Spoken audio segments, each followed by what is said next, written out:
nous voici à Saint-Cloud aujourd'hui pour faire le tour des séries King Cobra F8 pour 2018. Oui.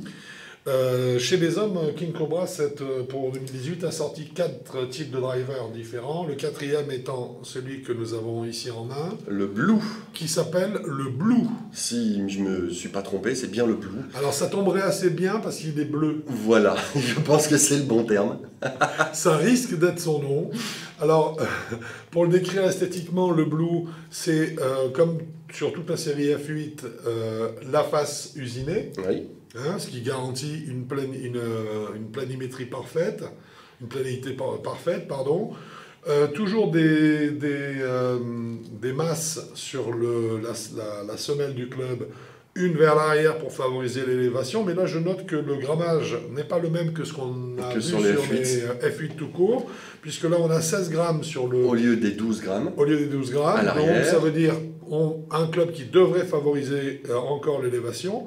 Et par contre, ici, j'ai 6 grammes au lieu de 2. Grammes au lieu de 2 sur le talon du club, c'est-à-dire 6 grammes pour compenser les fades ou les slices éventuels, les effets à droite éventuels, et essayer de les remplacer par des effets à gauche. Alors ne crois-tu pas que le grammage en question est plus fort, parce que ce club a une petite particularité, c'est qu'il est raccourci.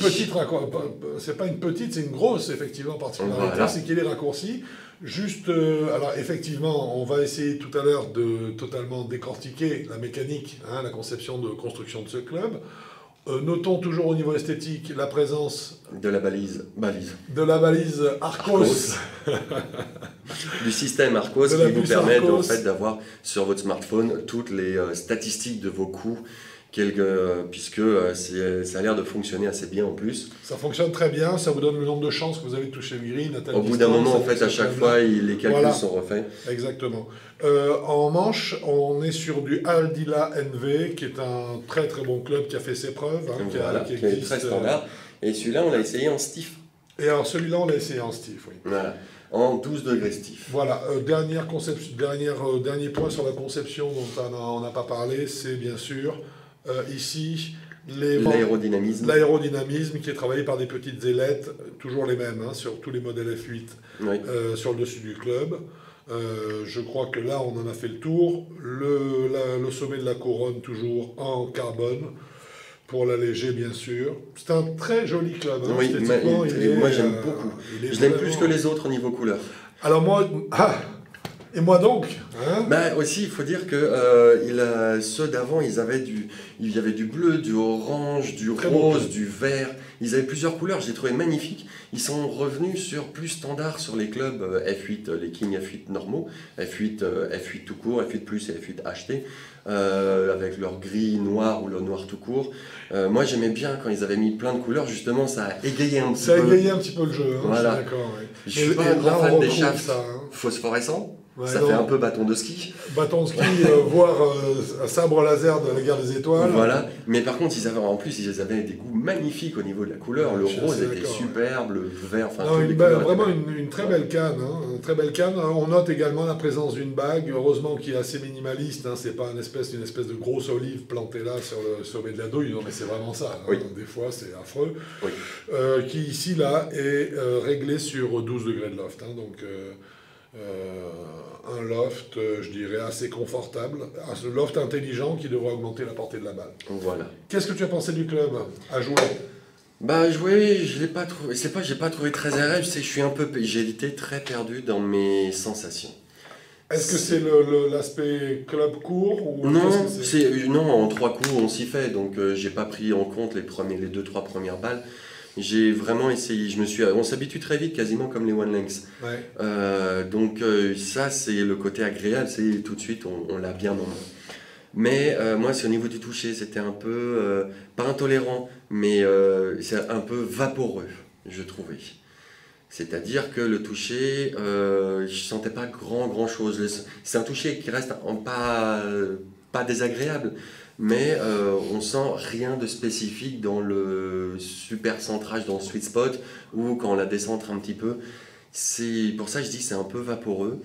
Ensuite, au niveau Tolérance latérale très standard, voire même un peu moins que d'habitude, puisque le club est raccourci, donc on en met un peu moins loin. Bien sûr. Ensuite, au niveau du smash factor, puisqu'il faut quand même donner ça, on est arrivé jusqu'à 1,50, mais on a eu beaucoup de mal à le faire monter. 1,50, ce qui est merveilleux, c'est le smash factor idéal. Sauf qu'en moyenne, on était à 45-46. Voilà, c'est pas mauvais, mais non, pas pour nous, c'est pas ils ont fait mieux. Oui. Ils ont fait mieux. Donc personnellement, ce club-là, je l'ai trouvé très bizarre. Très peu de feedback. Ouais. Et c'est pour ça qu'en fait, je vais avoir beaucoup de mal à lui donner un range de joueurs. Ouais. Alors, ce qui est sûr, c'est que je lui donne pas en dessous de 15 d'index. Non.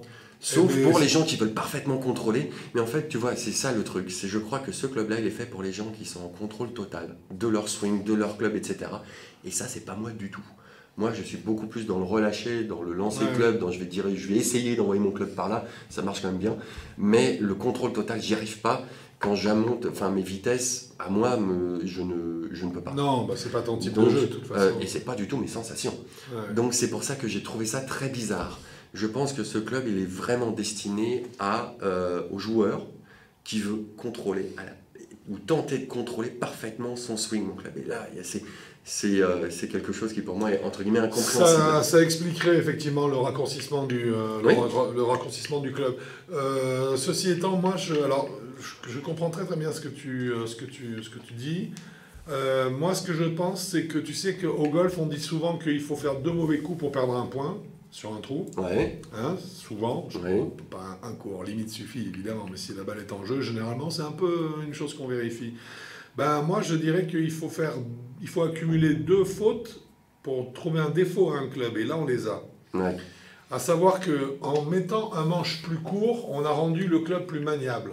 Oui. Mais maniable, ça veut dire aussi plus apte à ouverture-fermeture, donc moins de régularité dans le retour de la phase de club. Ensuite aussi, j'ai une augmentation. Donc, on a vu une première, entre guillemets, faute. Ensuite, j'ai une augmentation de la masse qui est située près du talon. Oui. Ce qui veut dire que je vais avoir un report du centre de gravité au niveau des sensations qui sera un peu plus proche du talon également, forcément. Oui, mais comme le club est plus court, c'est peut-être l'équivalent des 2 grammes sur les F8 standards. Alors, on pourrait l'imaginer, mais ce qui est certain, c'est que manche plus court plus de poids près du talon égale un MOI, donc un moment d'inertie plus faible, qui fait que le club a une grande facilité à tourner autour d'un axe qui est proche du talon. Oui. Tu comprends? Ouais. Ce qui serait moins évident, on aurait un MOI plus important, avec moins de poids ici en talon, plus de longueur de manche, on aurait une stabilité de tête qui nous amènerait en fait plus de régularité dans la frappe. Donc ce que tu me dis, moi j'arrive à le comprendre par la mécanique par l'addition de ces 2 mécaniques, du manche court et de l'augmentation du grammage en talon. Je ne sais pas si c'est très clair. Si, moi c'est parfaitement clair. Moi je suis beaucoup plus sensitif que mes mathématiciens. Oui. Ou physiciens. Moi aussi, sinon je ne jouerais pas au golf. Non, ça c'est clair. Mais par contre, voilà, je pense que c'est ce qui fait que ce canard-là, il est un peu boiteux pour moi. Il est un peu boiteux, mais je pense qu'il est prometteur. Alors, sûrement, ce qui est intéressant, c'est d'avoir cherché déjà. Moi, je trouve que Cobra, en général, c'est la première fois que je vois une marque autant chercher des trucs. Ils l'ont prouvé, hein. Ils l'ont prouvé surtout, avec ça. Oui, avec Arcos. Ça, c'est clair. Mais je me demande, en fait, si tu vois, est-ce qu'il ne mettrait pas le poids de 6 grammes ici? Comme pour le sur F8+. Alors après, ça mettrait des balles plus basses, etc. Mais pour le contrôle... Non, pas plus basse. Si tu la rapproches ici, pas plus basse. Mais par contre, non, parce que si tu la gardes sur ce même arc... Ah oui, non, moi je pensais vraiment plus si tu la rapproches du centre de gravité, oui. Mais par contre, si simplement cette masse, on la déplaçait ici... Est-ce que ça rendrait le contrôle encore plus... Le moment d'inertie serait forcément plus important, la phase de club serait plus contrôlée. Mais ça ne lutterait pas contre le fade. Non, ça je veux bien. Mais pour quelqu'un qui joue en contrôle, je pense que ça apporterait plus. Après... J'attends de voir la suite. J'attends de voir la suite parce qu'ils font plein d'essais. Ils ont fait des one lengths qui ont quand même plutôt bien marché. Et qui continuent, puisque le F8 existe en one length pour 2018 et qu'on en a dit beaucoup de bien dans leur vidéo.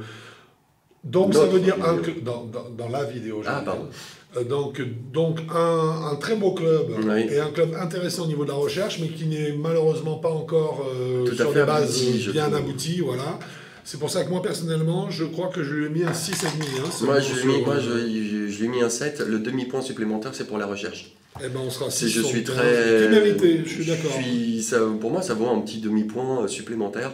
Je pense que c'est un club qui est très intéressant dans la recherche et qui devrait, je pense, apporter plein de choses, enfin plein de bonnes choses. Je suis tout à fait d'accord. On a bien défini la zone à 36,15. Ouais. Tu n'as pas de code? Non, merci. Moi j'ai mes 3W. Et en note, on est bien à 6,75 pour ce driver qui Voilà. n'apporte pas les performances qu'on pourrait espérer, mais qui par contre démontre une belle volonté de recherche et d'évolution du matériel chez Cobra. Et il nous manque plus qu'une chose. Le prix. Voilà, qui est à 429 €. 429 € comme les autres drivers, c'est-à-dire que pour la qualité de fabrication d'une canne pareille, je trouve ça très honnête, c'est très contenu, surtout en sachant que ça intègre une fois de plus le système Arcos. Hein. Ouais, c'est bon pour moi. Eh ben c'est bon pour moi aussi, je te remercie beaucoup Quentin. Merci à toi Franck. Bon golf à vous. Au revoir.